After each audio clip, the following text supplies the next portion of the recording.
Welcome to episode 9 of A Yarn Tale. My name is Karen, and I am coming to you from Maine, where we're on vacation. I'm here with my husband, my 3 kids, and our dog Max. This is a knitting podcast. It's been a bit since I podcasted. I did one video when we first got out here, but I haven't had a chance to do a second one because my parents stayed with us for a bit and my in-laws stayed for us for a bit, and it is really weird to do a podcast while my family's in the house, but it is extra weird to explain that I'm recording some video and talking to my phone about my knitting when Grandma and Grandpa are here. So everybody went back where they came from, and I thought this might be a good time to check in and see how you guys are doing and kind of show what I've been working on while I'm out here. So let's get right into it. You might have noticed I have a finished object. I don't usually have finished objects, so this is super exciting. I am wearing my Copenhagen cardigan by PetiteKnit, and I'm gonna pop in a video of me wearing it. I'm podcasting in this guest bedroom, which is just, I don't know, it feels really weird. But I took a video of me wearing it so you can see the back, and I don't have to do that awkward crouchy thing, which I just did, so whatever. But it is done. I love it. I have to say, this pattern is knit flat.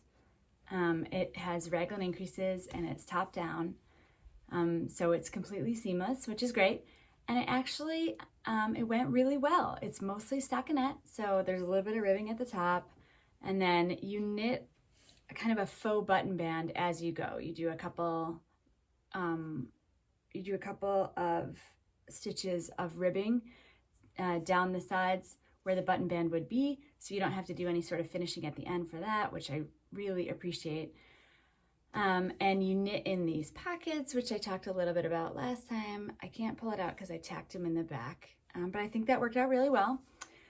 When I initially finished it, I was really kind of disappointed. It was, I don't know, my stitches just look really uneven and kind of stretched out, and the sleeves seemed short to me and the body seemed short to me, and the hem was super flipping up, so it just didn't lay right, and it just looked really bad. I was like, oh no, I spent all this time on this cardigan and I'm never gonna wear that. But I figured I'd wash it and just see how it went and cross my fingers. And you guys, blocking is a miracle worker because everything kind of evened out. I don't know. I don't think the stitches look bad. Like, check it out. I mean, they're not.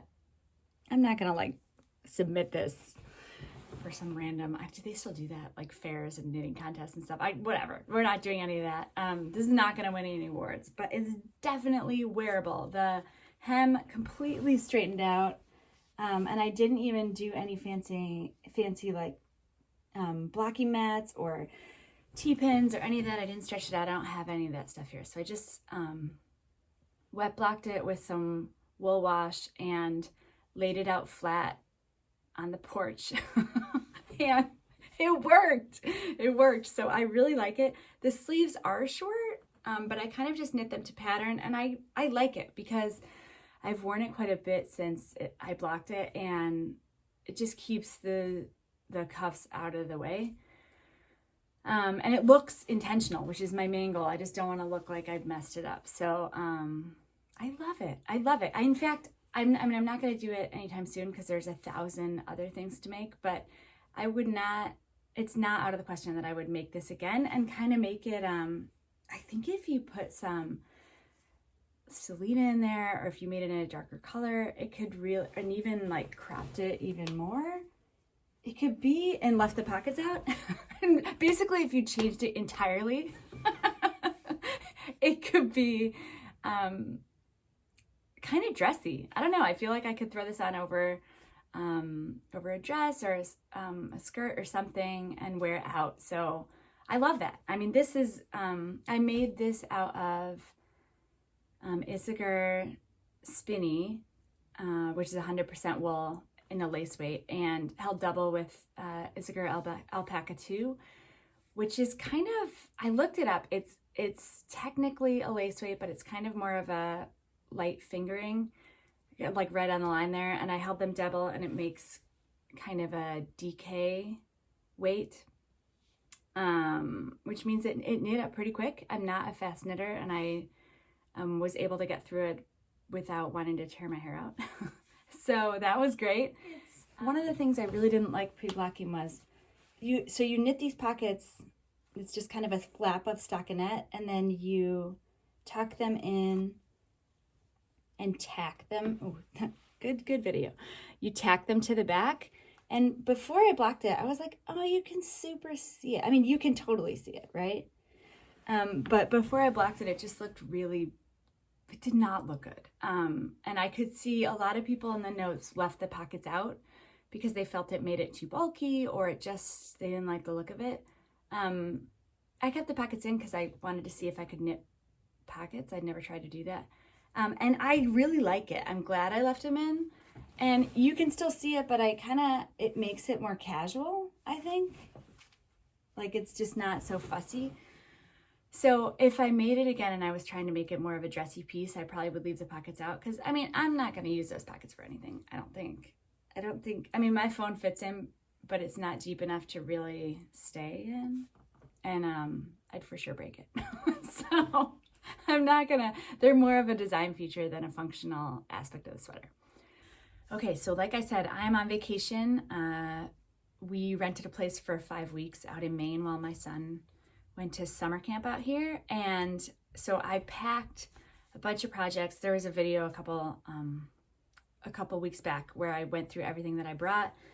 But basically we're working on a shoestring as far as what projects are available. So I finished my cardigan.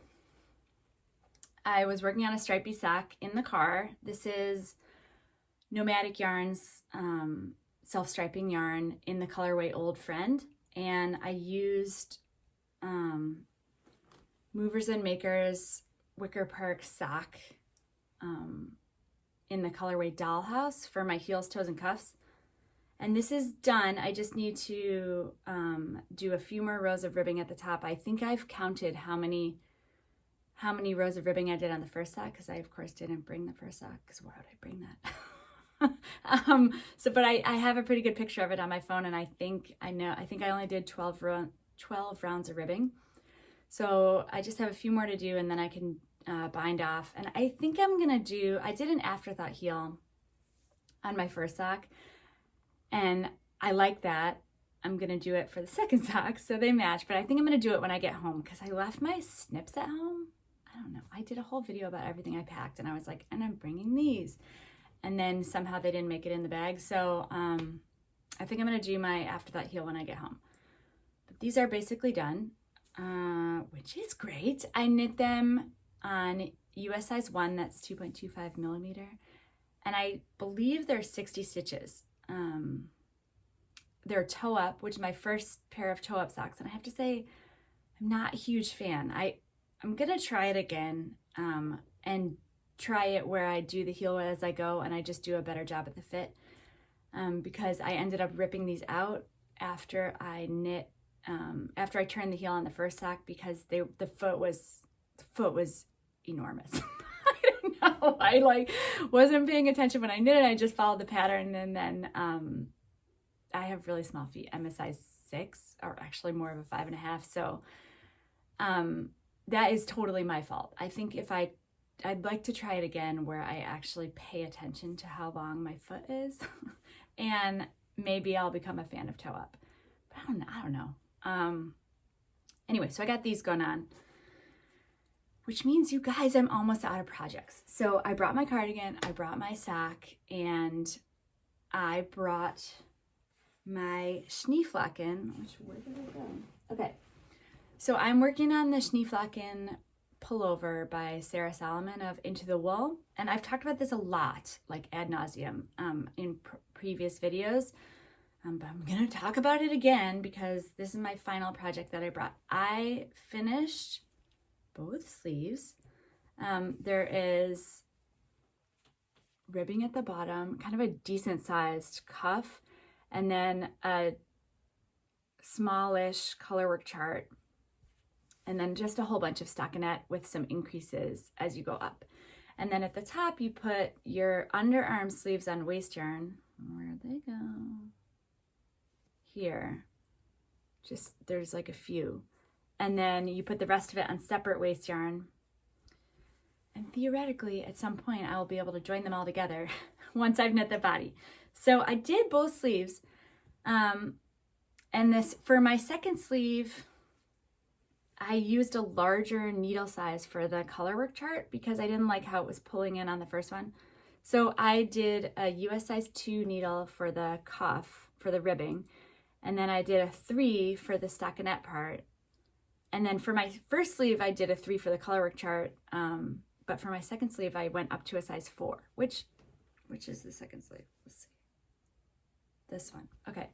So it still pulls in a little.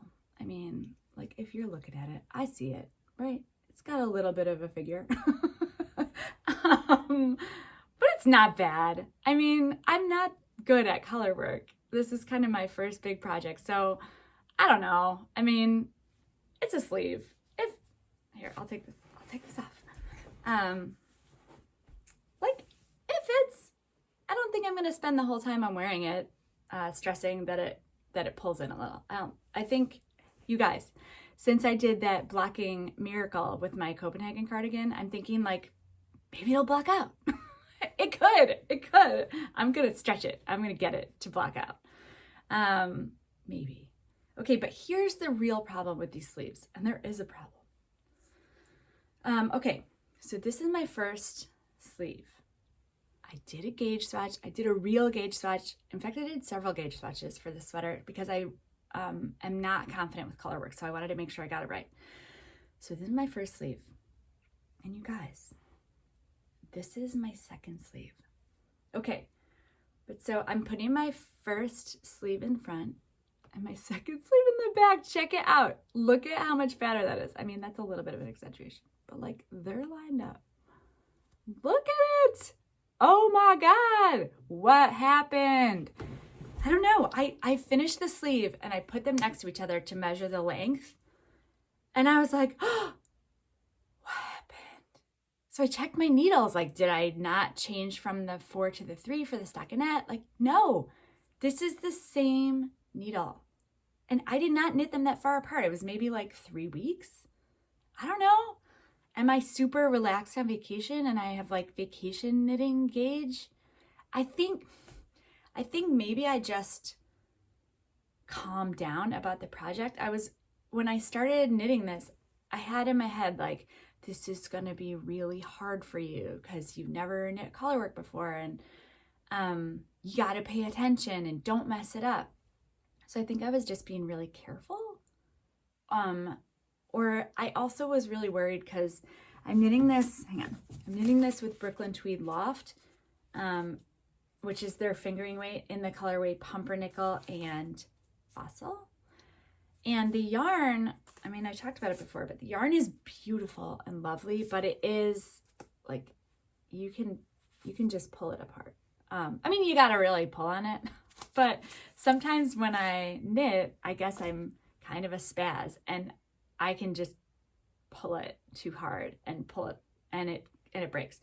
So I had read that in the comments of some of the people who knit with Brooklyn Tweed Loft, and I was really worried that that is just the kind of ridiculousness that I would do. So I was trying really hard to be careful and not like yank on it. And I think I just made my first sleeve really tight. But here's the thing. I knit my gauge swatch really tight too. So my first sleeve is on point with the gauge swatch that I did. Like, this is the gauge that I planned on for this sweater. But my real gauge might be this. I don't know. So I'm knitting the second size for this sweater because I was kind of right on the line between the first size and the second. And I was like, I don't want a fitted. This is not the kind of sweater that should be fitted. It's not oversized, but I mean, it's a giant, super warm wool sweater with colorwork. So I was like, I'm probably going to be putting something underneath or whatever. I didn't want to feel like I was sausaged into this sweater. So I made the second size, but like, I haven't remeasured my gauge on this. I probably should, but I know it's out. I mean, my gauge is out for this because you can visually see it. It's like, it's definitely out. I mean, that is much wider. So I don't know. I mean, I'm knitting size B. I'm going to continue with the second size for the body and kind of see what happens. I'm nervous about it because I feel like my stockinette part of the sweater is going to be slightly too big, but my colorwork part of the yoke and the hem is slightly small because it pulls in. So maybe it will magically work out where the sweater still fits and it doesn't look just all out of sorts. We're gonna find out. I guess that's kind of what I decided. I'm not reknitting the sweater sleeve. I don't really care. I think I'm just gonna stretch the first one out to be as big as the second, because I put it on. It doesn't look. Where's my second one?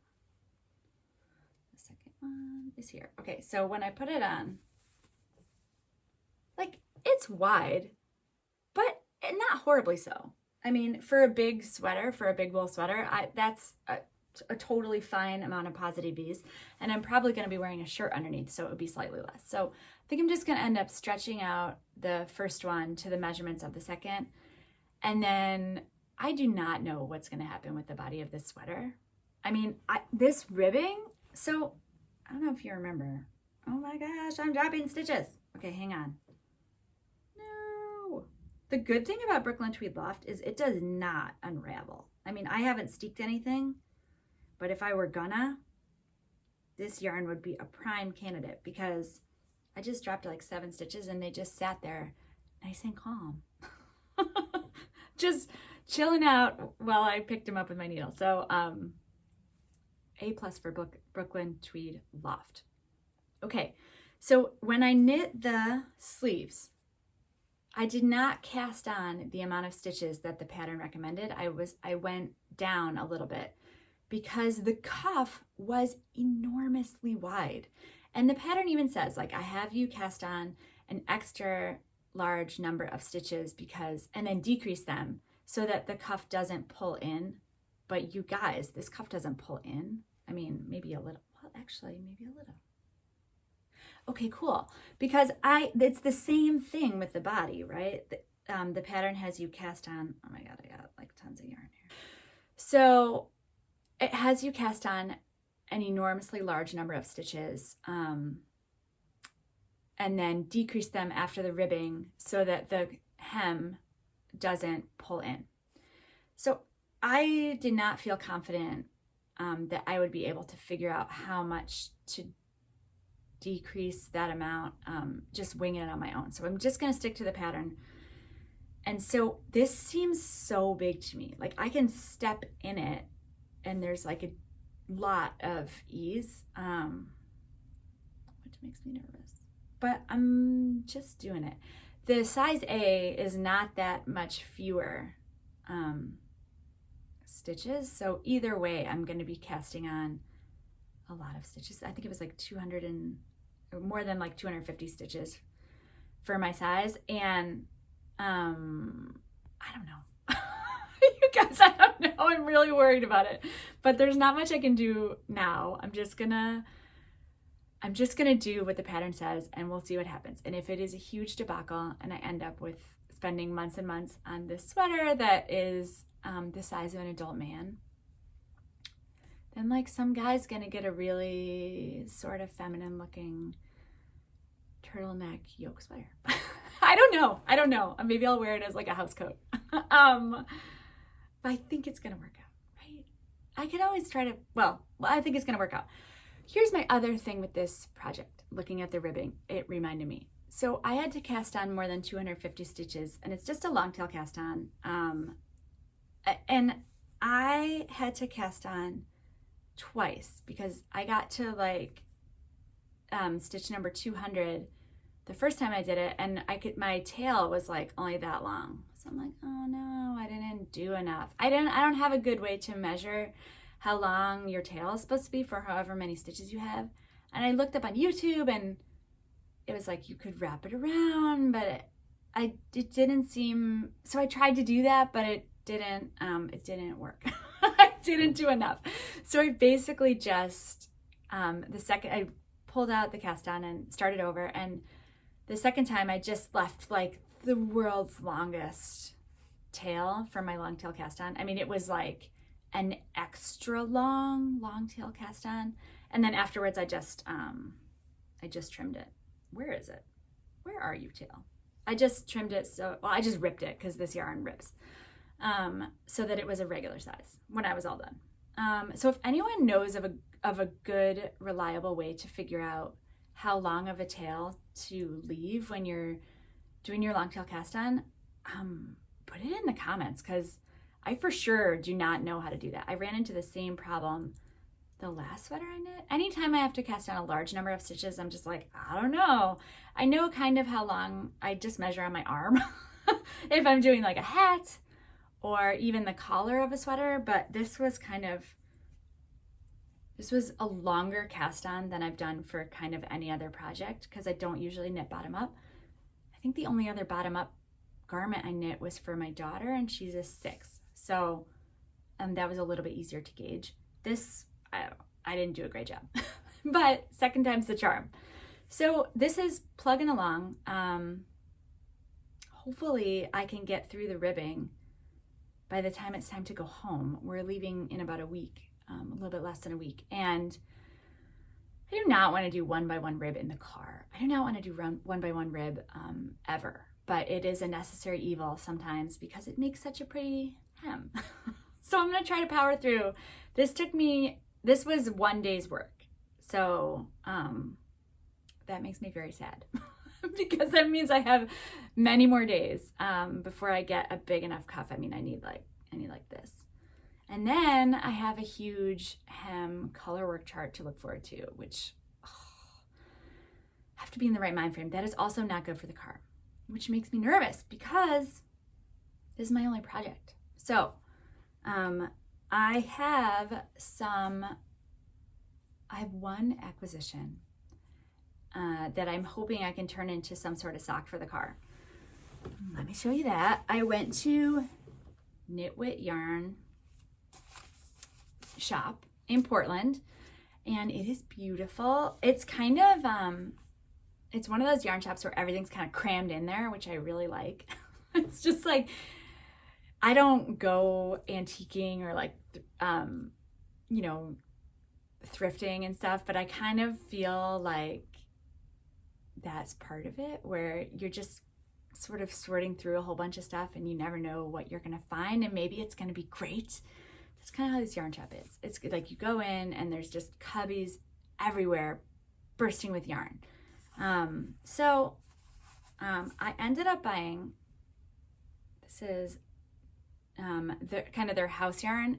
It's called Maine yarn, and it is just a skein of sack yarn. It is the colorway Winter in the Old Port, and it's 80-10-10 merino cashmere nylon. And there's 435 yards for 100 grams. And I don't know if this is going to show up. It is kind of a neutral base with these pops of yellow. And then my Max ate this skein of yarn, so I tried to reskein it, and I clearly do not have the skills for that type of thing. But there are kind of pops of, I don't know if it's like a charcoal color or it's kind of brownish. And I thought they'd make cute socks here. I'm actually just going to take it apart because I did a bad job at this gaining, and maybe you'll be able to see it better. So this is it, right? There's a little bit of orange in there, and there's definitely a little bit of darker speckles in there, which I like. I think that'll be great. I think sock-wise, okay, I'm going to try it, you guys. How do yarn dyers do this? Like, honestly, if this were my business, I'd be out of business. I just twist it super tightly. but it's never tight enough because then when I twirl it, it like comes loose. I don't know. Okay, that's decent. I don't know. So I bought this, and then I also got 2 minis. I don't even know how much yardage it takes to do heels, toes, and cuffs. I don't even know if this is enough. Is it? These are mini skeins from Dirty Water Dye Works in the colorway Black Pepper. It is 80/20 superwash merino nylon, and each one is 20 grams or 80 yards. So, I mean, 20 grams, right? This is 40 grams. That's gotta be like way too much for heels, toes, and cuffs, because this is 100 grams, 40 grams, 100 grams. Really, that does not look right. These are so tiny. This is so giant. I don't know. Anyway, this should be enough for heels, toes, and cuffs. So I am thinking of casting on a sock. I actually bought, I don't have it here, but I bought a 9-inch circular needle to try it out. I bought it in a size 0. I usually knit my socks on a size 1, but I have heard that when you're on a 9-inch circular, sometimes you're looser because it's just not as fiddly as DPNs, which I usually use. So I didn't want my socks to be looser, so I bought a size 0, but honestly, it is like knitting with a straight pin. I haven't tried it yet, but just looking at the needle, a size 0 needle is like, oh my Lord. So I'm gonna try it. I hopefully in the next couple days, I'll just cast on the 9-inch circular. Can you do ribbing on a 9-inch circular? Or do I need to cast on my DPNs and then do the ribbing and then transfer it over to the circular? I'm gonna have to do some internet research on this. If anyone has experience knitting with 9-inch circulars, feel free to chime in. Because I'd like to just knit a sock tube in the car, because that worked really well on the way out. It's like pretty mindless. Just gonna do a vanilla sock. I don't know if I'll do, I like heel flap and gusset, but I don't know if I'm savvy enough to turn a heel in the car with my 3 kids and my dog. I don't know if I can do that. That takes some brain power. So if I get down to that point, and it's just not, I'm just not feeling it, I'll just keep going with the tube and then cut it in after that. Although I'm also worried about that because with this afterthought, it's self-striping. So you can see exactly, like, I put my heel right in between these 2 stripes. I cut right there. So they match. With just some random skein of sock yarn, where do you cut in? Do I have to count rows? Is my row gauge gonna change, like my sleeves on my Schneeflocken? I don't know. So we'll see how that goes. The only other thing I've got to talk about besides just vacation chat is I've got a lot of projects in mind coming up. So when I get home, we get back on right at the end of July, and the Chicago Yarn Crawl is happening July 31st to August 8th.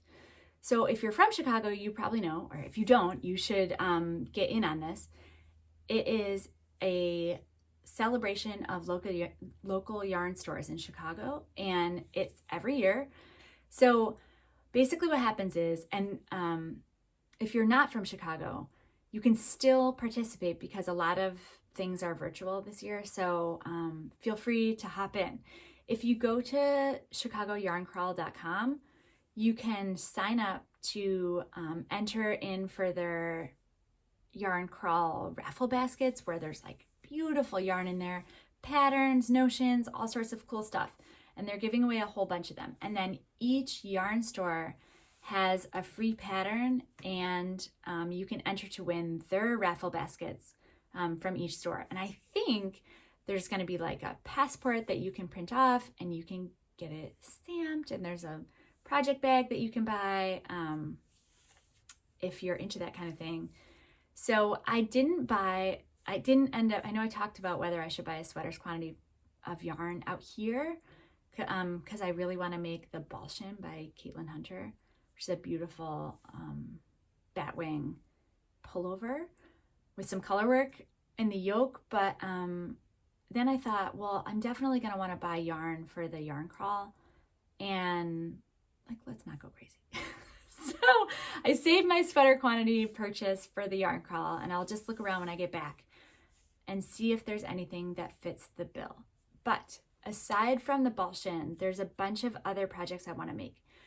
While I'm out here, I've been completely monogamous. Like, I worked on my Copenhagen cardigan forever and ever until it was done, and then I knocked out the second sleeve of my Schneeflocken, and I have nothing else to work on except that, and it's driving me crazy. Because usually at home I have like 5 or 6 projects on the go at once, and I like to be able to switch around. So I was trying to even remember which projects I have going back home, and I think it's just the habitation throw.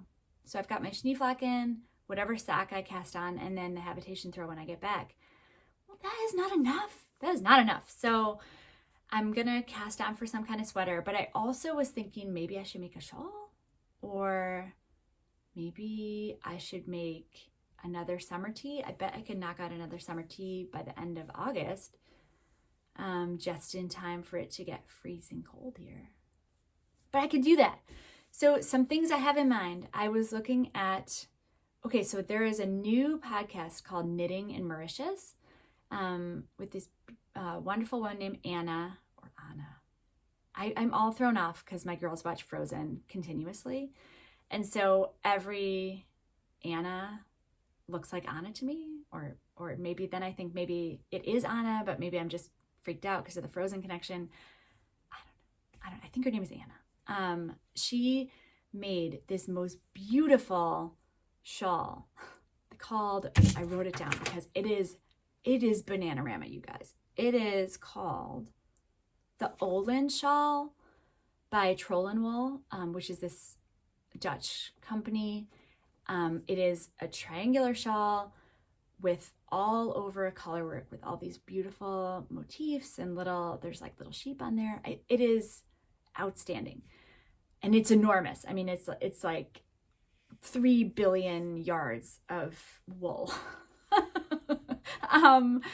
And so I even looked on Trollenwol because I was like, you know, when you see some podcaster make something and you're like, oh, that is so outside of anything I could ever make. I must buy all the yarn and try to make it right now. That happens to me all the time. Because you see, you guys, I'm not a color work aficionado. I'm a disaster, but I still want all the things. So I looked on the Trollenwol website, and of course the English version of the kit is totally sold out, and I think they have it in Dutch, but I don't speak Dutch, and I'm not good enough to just look at the chart and figure out the numbers, like pick through the Dutch pattern and find the numbers and make it. I can't even make it in English. So we're going to put that on hold. But I highly recommend checking out her podcast because her makes are outstanding. And it is just complete eye candy to look at. And she is lovely. So check that out. I'll link it below.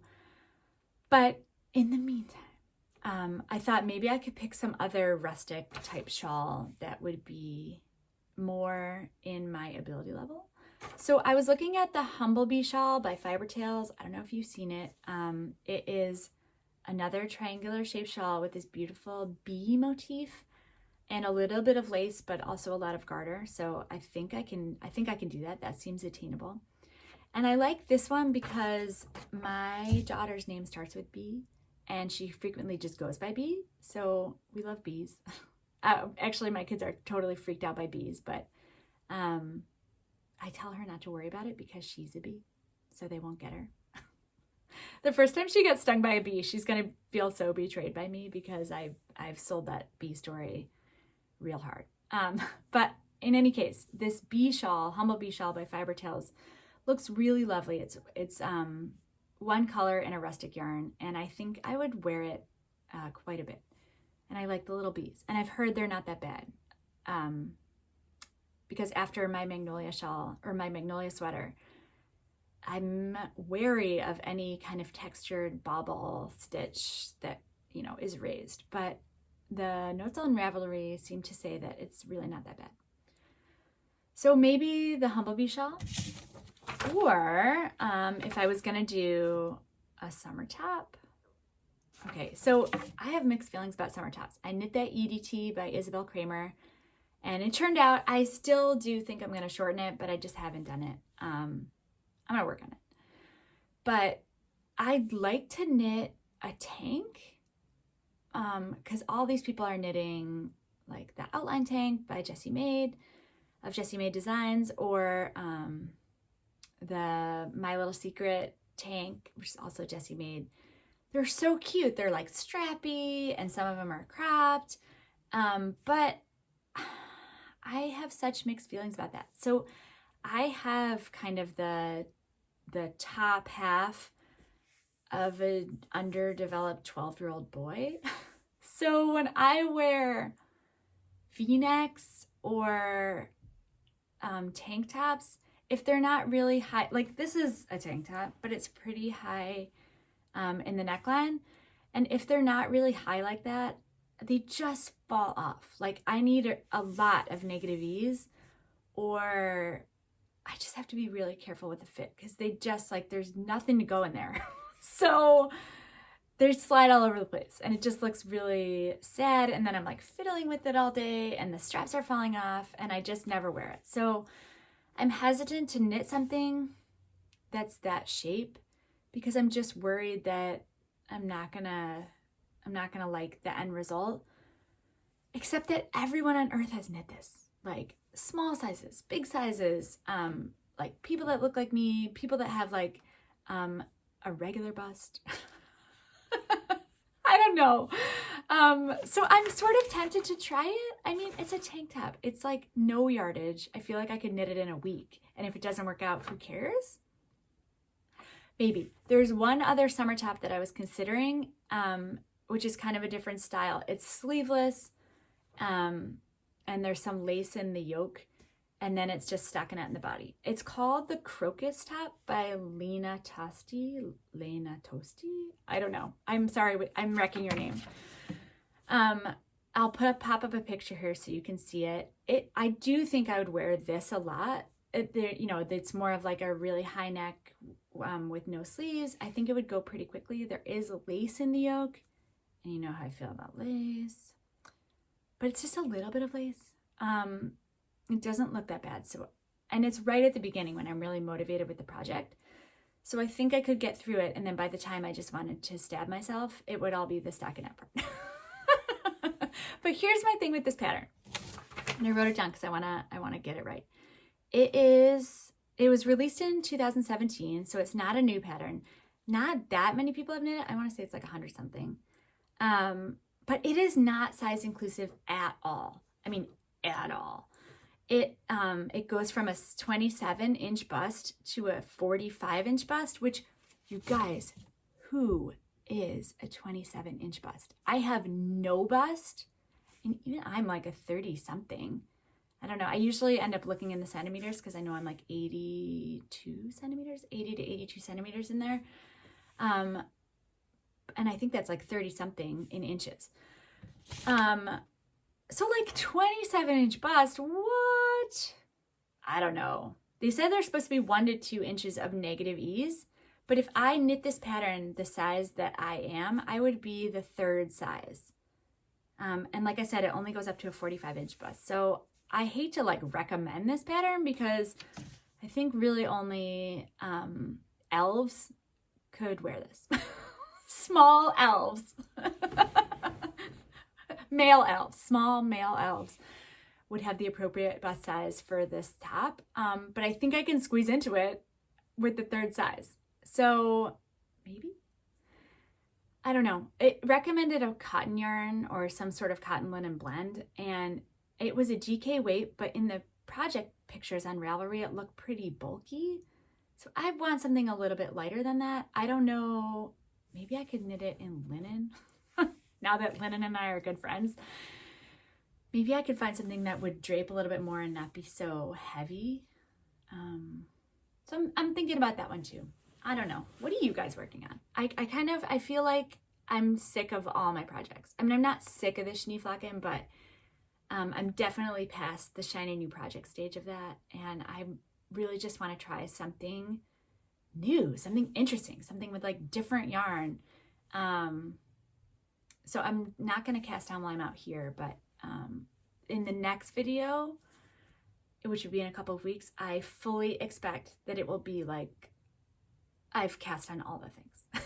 So stay tuned, stay tuned. And I just kind of wanted to chat a little bit about what's going on out here for vacation. If you're up for that, feel free to stay tuned. If you're kind of just here for the yarn, I get it. A lot of times I'm only there for the yarn for podcasts. So I'll catch you next time. You're not going to miss anything. There's no secret giveaway. And we'll see how you're doing. Feel free to pop down and say hi in the comments. So we have been out in Maine for 4 weeks so far. We have one more left. My son has been at sleepaway camp pretty much the whole time. And so it's just been me and the girls and my husband, but he's been working. So, it's lovely out here. I have to say Illinois is just about the flattest state, out there. It's just a lot of cornfields. So it's really nice to kind of have some change in elevation, even just driving around. We're in Cape Elizabeth, so a lot of the land here is marshy, which I was not expecting. I guess I didn't do my research. But then once you get right down by the coast, there's these beautiful rocky coasts with lighthouses. And there's also lovely, lovely sandy beaches, which, what? It is Maine. Now, I will say the water is freezing, like freezing. I've been in the Atlantic, but I've been in the Atlantic like down in South Carolina or in the Gulf of Mexico or Florida. And this is a whole different ballgame because this water is 50 degrees. I mean, I'm shocked that there's not ice cubes floating around in this thing because when you go in, you do get used to it, but your ankles are frozen, like numb. Not that it bothers my girls. They're 5 and 6 years old and they freaking love it. They're in the water all the time. They're always like, come in. And I come in, but then I get out because, oh my gosh, it is just so chilly. But it's gorgeous. It's beautiful. I mean, we have Lake Michigan, which is a beautiful Great Lake out by Chicago. And we tell ourselves it's basically like it looks like the ocean, but you guys, it doesn't. It totally doesn't. The ocean is lovely. My kids are totally in love with it. And I'm hoping that we can come back next year because next year, hopefully, my son will come back to the same sleepaway camp. And my daughter, the middle one, will be old enough to go to sleepaway camp herself. So hopefully I can find her somewhere out in Maine where we can spend some time together. And it's actually been really nice just to spend some time with one kid because my middle daughter has been in day camp a little bit out here. So for a while, it's just been me and the youngest. And that is a dream come true because going from 3 children to 1 child, oh my goodness, it is so easy. I mean, I only need 1 extra pair of clothes. I only need like the tiniest of snacks. I barely have to wonder where she is. She's right with me. It's so nice. I mean, well, it's too bad you can't appreciate having only 1 child when you do only have 1 child because at that point you're flipping out because you're a new parent and you don't know what they're doing and like why are they making that face and are they breathing and like, oh my gosh. It's too bad because if I could go back and have 1 child now, it would be such a breeze. But in any case, 1 kid on vacation is glorious. It's glorious. So we've gone to the beach, we've gone to the lighthouse, we've gone to a water park, we went on a ferry ride to Peaks Island and rented bikes, which, oh my gosh, my 5-year-old can ride a bike, but she's a little shaky. But we rented bikes and biked all around Peaks Island. She was like, I'm supposed to ride in the street? Because we always go on the sidewalk in the city. But there aren't that many cars. I mean, you can take your car on the car ferry. So there are some cars over there, but there aren't that many. So we biked all around. We were only slightly a danger to ourselves and others. We got some ice cream and it's been wonderful. So it's just about time to head home. We're picking up my son from camp today, and we have a few more days out here as a whole family. And then we're gonna pile back into the minivan and drive across the country back to Chicago. And you guys, I hope you are having a wonderful summer. I hope it's not too hot where you are and you're not in the middle of some wildfire or some such thing. And I hope your knitting is treating you well. Let me know what you're working on, and we'll catch up. We'll catch up. I'm gonna say this is my last video before we get back home to Chicago, and I'll try to do one shortly thereafter so I can show you all the stuff I got and all the new projects I'm casting on.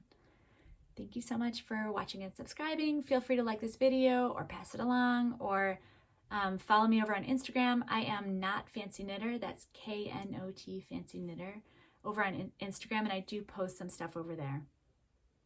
So I would love to see all your yarn and all of your projects. Take care and happy knitting.